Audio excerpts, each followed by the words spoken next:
That's a really tall building.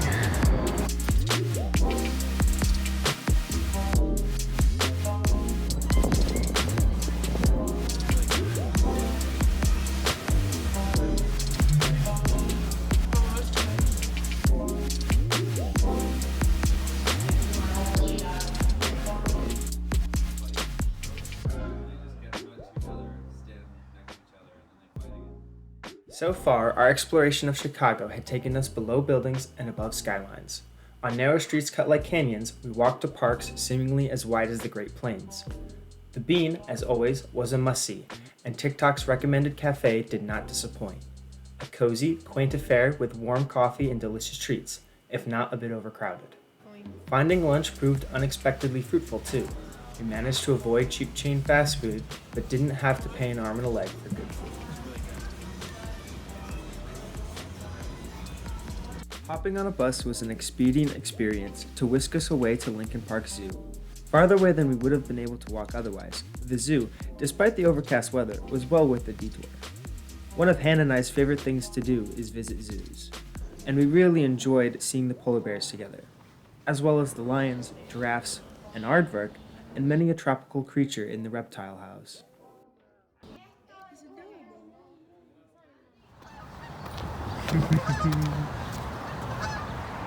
We got ourselves a polar bear because Talini and Suka were getting along, and hopefully there'll be a baby polar bear. Wouldn't that be cool?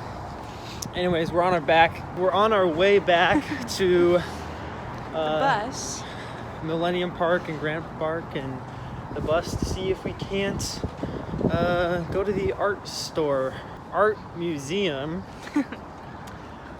with the time we have remaining. Back on the bus. I also have to figure out what it's called. Heading back down south towards Grant Park, we changed our plans to visit another place Hannah was recommended by TikTok.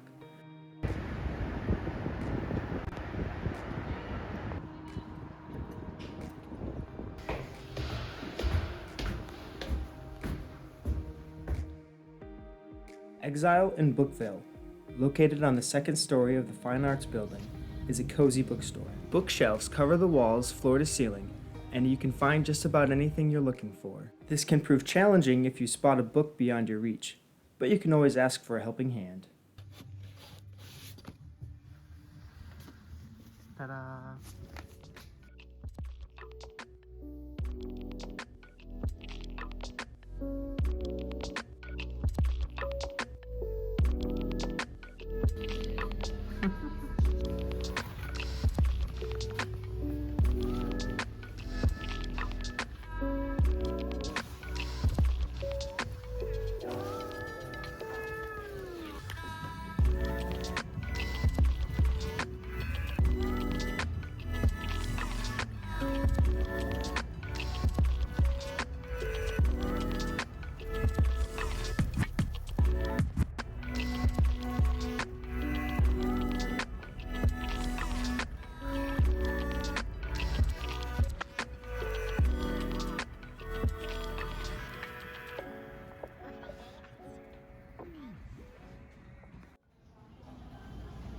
Feeling a little peckish, Hannah and I double-backed after spotting this sushi shop on our way to the bookstore.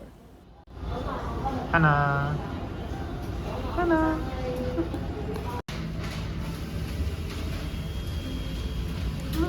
Yeah, sushi. No, did I get it out of?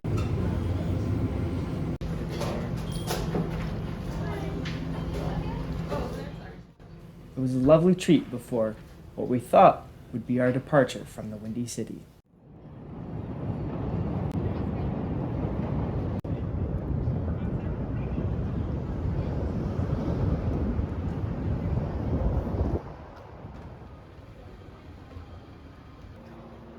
That would have been the case if not for the fact that our train was subsequently delayed.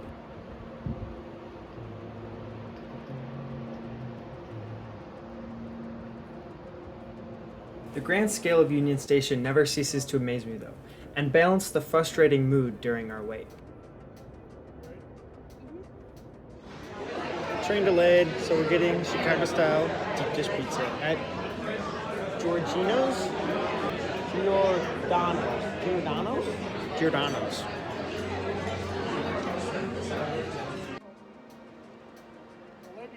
We rushed back to Union Station, rather optimistically, only to find out our train would be delayed yet again.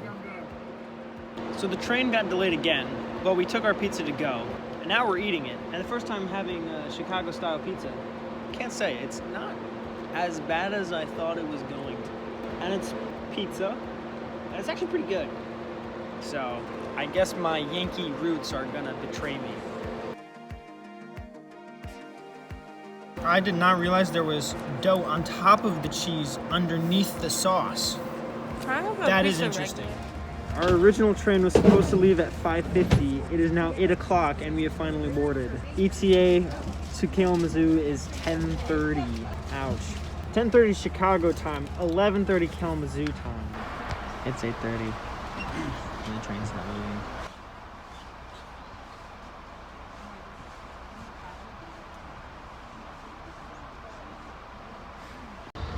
It's 9:23 and we're finally on the move. It's 1 a.m. and we're in Kalamazoo finally. We're back in the zoo. Huzzah. It's cold. I want to go to sleep now.